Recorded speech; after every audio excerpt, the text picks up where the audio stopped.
Hi, my name's Tim Smith. I live at 105 Matthews Road, Fitzwilliam, New Hampshire. I'm here with the Max Caddy that I purchased in 2010, approximately 1 year ago. We did the installation. Purchased the unit from Fireside Chats in New York State. Overall, been extremely happy with the performance of the furnace.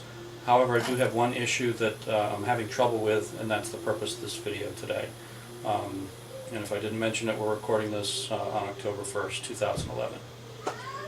Just want to briefly show the installation before I get into the nature of the problem. The ductwork was all installed professionally. We had the chimney relined, stainless steel lined chimney. I had my local oil provider do the installation of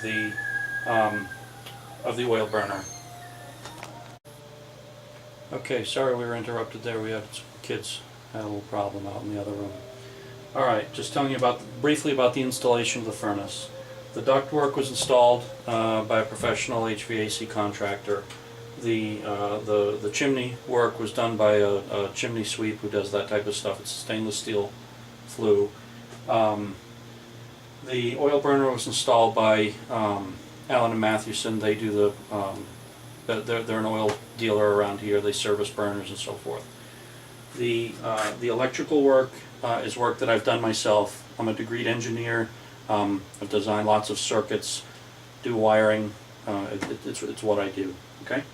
I've added in a couple of extra safety features. Underneath this box is a thermal switch. Bimetallic type switch as an over temperature. If the hot air plenum gets too hot, that switch opens and takes power away from the solenoid, closing the damper and causing the fire to cool down. I have a similar switch. You can come around this way. There's a similar switch. Quite frankly, I installed this a year ago. It's either underneath this box or underneath this box here, as a secondary protection if we had an over temperature condition with the burner. I've tried to have all the wires run within conduit just to keep things safe in case some wood banged against it, or kids were around or what have you. The control section here, it may look slightly unorthodox. It's simply I wanted a master on-off switch. And I also wanted to be able to have a separate on-off switch for the oil burner and indicator lights, and also just a means of having wires be able to be routed into your control unit that's supplied by the manufacturer. Okay, we can stop here. Okay, just picking up again. We've opened up the front panels here so you can see what's going on. Again, this box is just simply acting as a path to get the wires for the solenoid and thermostats and power and so forth, a means to get easy entry into your control unit. Similarly over here, I just wanted all the wires to be able to be protected, and as I mentioned, the switching and extra switching and the control lights. Things are grounded. Got an extra ground here. I put a ground to your case. I realize that you're grounded through your heatsink, but I wanted an extra ground there as well. So that's the basic setup. The issue that we're having with the furnace, what I'm going to describe happens whether I'm using the oil burner as the source of heat or the wood burning feature as the source of heat. The overall basic function here, everything works properly. But what does happen is when the furnace runs, brings the home up to temperature, the thermostat says I don't need any more heat, okay, shuts off the oil burner or closes the damper to the wood side. The blower continues to run for a period of time, taking latent heat out of the system. That all works fine, but then a few minutes after the blower will shut down, there are little pulses going to the blower, It's almost like somebody took a switch and is flicking the switch on and off. And what I believe is happening, again, I didn't design the system, but I have designed embedded control systems, and it would seem to be that either in the way the hardware is set up or the software that controls it, there seems to be a lack of I'm going to call it hysteresis. As the temperature is coming down and you're reaching a set point, it's almost like there's noise, and it's turning this on and off. I'm going to fire the system up, put a clock in the picture so you can see it, and actually run through a scenario so you can see what's happening. Okay, we're back. We had another child meltdown. We may have more. One thing that I neglected to mention is the problem that I previously described, and actually I'm going to turn this on so you can see the software version number and so forth as I'm describing this. The problem that I previously described happened with the original, version 31. I'm assuming that's a software version. It's on 222, which I believe is the indicator for wood and oil combination, and we're using the heat mode setting. Okay. The problem that I described earlier, and that we'll illustrate in a few moments, happened with the original control board. A few months back, PSG sent a replacement control board to try to address this issue. I just installed the replacement board. I will note it looked like that box had taken a drop at some point. The supports for the PC board in the back were the plastic supports were sheared off. Fortunately, however, it does appear to be has not affected the function. Unfortunately, the problem is the same. So now there's two control boards, and I've got the same issue, which again is leading me to believe that this is a systemic issue. Either there's a bad lot of components, or there's needs to be a software upgrade, or what have you. I can tell you that the date on this board that's in here now, it looks like it was had a QA/QC stamp from August of 2010. The original board had a stamp, I believe it said February of 2010. Okay, cut there. Okay, one more thing that I neglected to mention is the RTD sensor. This is the second one of these that we've tried as well. We initially, speaking with the technician at PSG, we were wondering if that could be the issue. One of those was sent down, again, unchanged. So second time on that, second time on the control board. Okay. All right, what we're going to do now is try to illustrate an example of the problem. Okay, we've got a little alarm clock here just so you can get a sense of the timing involved. I'm going to turn the oil burner switch on. The light isn't coming on because it's not calling for heat upstairs. We'll be cutting in and out of the shot here, just so we don't waste a lot of time on the recording.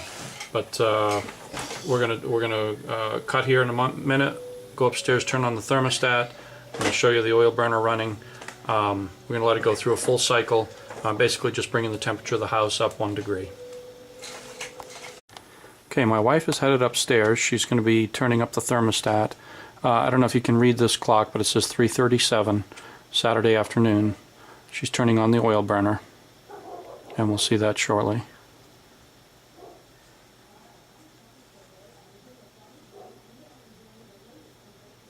We'll pause here while we wait for her to do it.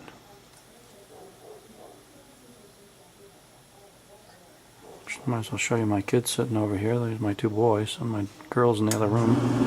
Alright, here we go. 3:37. Oil burner is turned on. Both our indicator lights are on. You can hear the blower has turned on. And there the actual oil ignition has started. I don't know if you can see this in the shop, but I'm looking down at the viewer, and you can see that the oil burner has started. So what I'll do is I'll pause now, and we'll wait until this is cycled up to temperature, and the oil burner is shut off, and then we'll wait and see if we can catch the problem happening. Okay. And I don't know if I mentioned, but the temperature upstairs currently is 71 degrees. and my wife has set the thermostat to 72 degrees, and we'll wait and go through a cycle here. Just giving a little update on where we stand. The time is now 3:43. I've set the controller so we can be monitoring the temperature. It's up to 105 degrees at the RTD sensor and the hot air plenum. One other thing I neglected to mention, this was installed a year ago. This is a problem that I've observed from the beginning, but because it didn't affect the basic functioning of the unit, and I got kids and busy work life and so forth, I just never got around to addressing it until this past spring. And you guys sent the control board actually several months back, and you know, again, busy summer, didn't get to deal with it until now, but it's not like this issue has just started just now. It has been here from the beginning. And just an update, it's now 3:50. It's 10 minutes to 4 in the afternoon. Our temperature indicator shows the plenum is up to 121 degrees Fahrenheit.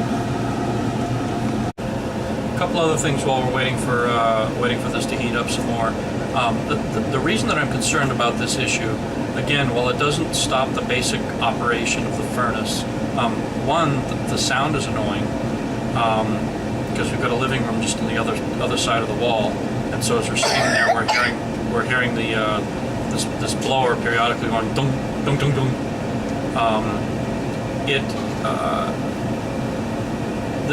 You know, and because it's an electromagnetic interference, you know, we can hear it on the monitor that we have to listen to the kids. So it's an annoyance issue, but it's also an issue. I can't believe that it's good for the long-term life of the blower motor to just be getting, you know, little pulses of power to it periodically. So that's my concern, is I don't want early wear out of the blower. One other thought, it's escaping me now. We'll pause, and when it comes back, I'll tell you where it is. Okay, the other thing that I wanted to mention is the thing that I'm hoping that we're able to capture on this video this afternoon. It happens whether you use oil as the heat source or whether you use wood as the heat source. However, it is more pronounced when you're using wood as the heat source. And I believe that is because with the oil, when it shuts off, you're just removing the source of heat. With wood, you're closing the damper, but there's still smoldering going on in there, and so it's not such a, you know, it's a clear drop in temperature when that goes off. So anyway, just want to brief time temperature update. It is now 5 minutes to 4 in the afternoon. The plenum temperature is reading 124 degrees. Again, I don't know how well this is coming out in video, so I'm just saying it aloud also. Okay, it's now 3:57. Plenum temperature is at 125 degrees. Just to speed things along here, my wife is going upstairs and turning the thermostat from 72 degrees down to 71 to shut the oil burner off and hopefully catch this problem. So I'm just going to leave this run until we hear the oil burner shut off. Okay, there's our oil burner. No more flame, no more sound from that. It's 3:58 in the afternoon. Plenum temperature is at 125 degrees, and our blower is running. So everything's working as you would normally expect at this point. What we're going to do is we're going to be watching that temperature as that drops, and at some point the blower will shut off, again all operating normally, and then we're going to wait a few minutes and see if we can catch this sound that I've been trying to describe. 3:59 p.m. Temperatures dropped to 120, just dropped to 121 degrees Fahrenheit. Blower still running. Another update, it's 4 o'clock. Temperature's down to 114 degrees Fahrenheit. Blower still running. Okay, I'm recalling additional things as I go through this exercise. One thing I'll mention in a moment, but first let's get a time and temperature update. It's now 4:02, and we're down to 106 degrees. Burner is still off, and the blower is running. Okay, the one thing that I wanted to mention is to again emphasize that this occurs whether you're using oil or wood. But if you're using wood, it is much more pronounced. The impulses, let's say, that you hear being sent to the blower are stronger. It's louder. Again, it's like somebody took a switch. Okay, it's 403, 103 degrees Fahrenheit, and the blower has just turned off. So I'm going to continue to describe this problem. Again, when we're using the wood, if we're using an analogy of somebody flicking a switch on and off to the blower, it's like somebody held it on for a bit longer versus when we're seeing this with the oil burner side. And these pulses can be a series of them. They can go for some time, significantly longer than with the oil burner. I will also note that I don't know if it will happen with this control board. This is the second control board, but with the original control board, there were occasions where I sat in here just to try to understand the problem, and when those pulses were happening, it actually also was pulsing and trying to turn on the oil burner, again just for brief little bits. All right, it's 4:04. Our temperature is actually rising, which is what you would expect. The blower has shut off. The latent heat that has been, sorry, my son's pushing my wife over, she's running the camera. The latent heat that is is captured in the fire bricks is causing the plenum temperature to rise. And so what we're going to do now is, this may take a little while, but we're just going to let the camera run, and I'll give periodic time and temperature updates, and we'll be listening mainly. This is not something you're going to see visually, it'll be something you'll hear. I hope the camera can pick this up.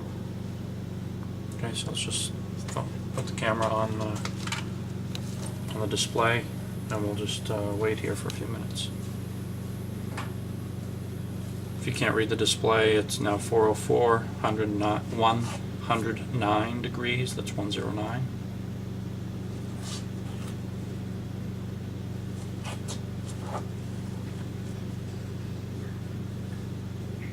And if we're lucky, one of my sons won't be melting down at the same time this situation happens. Okay, 4:05, we're at 110. 111.